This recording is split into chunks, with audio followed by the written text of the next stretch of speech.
ભાવ વધારાનો તો છેલ્લા હરેક વખતે 30-40% ભાવ વધારાનો આવે છે. કાચી રીલમાં જ ભાવ વધેલો છે. પછી એમાં જે યુપીના ભૈયા અહીંયા જે પાવાવાળા આવે છે એ લોકો પોતે પાવાની મજૂરી ના તે બધું થઈને એટલે 30-40% એવરેજ વધારો દર વખતે આવે જ છે.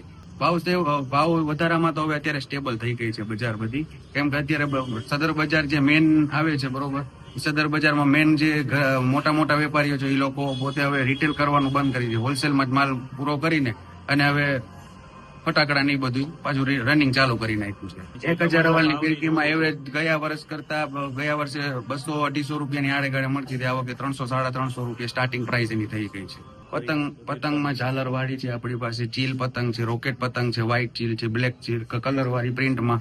પુષ્પાનો આ વખતે ક્રેઝ બહુ જાજો બધો વધ્યો છે. પુષ્પા મૂવી આવ્યું હતું એના પછી પુષ્પાનો ક્રેઝ અત્યારે બહુ વધ્યું છે, એટલે પબ્લિક અત્યારે પુષ્પાની પ્રિન્ટ વાળી પતંગો જાજી બધી માંગે છે. ઘરાકીમાં એવું છે કે દર વખતેની જેમ જ આ વખતે પબ્લિકને એવું છે કે છેલ્લા 3 થી 4 દિવસ હોય ત્યારે ખરીદી કરવા માટે બધા એક સાથે આવે છે. અત્યારે તો સ્ટેબલ છે ઘરાકી, એટલી બધી કોઈ ખાસ નથી. ગયા વર્ષ કરતા આ વખતે બહુ ઓછી છે.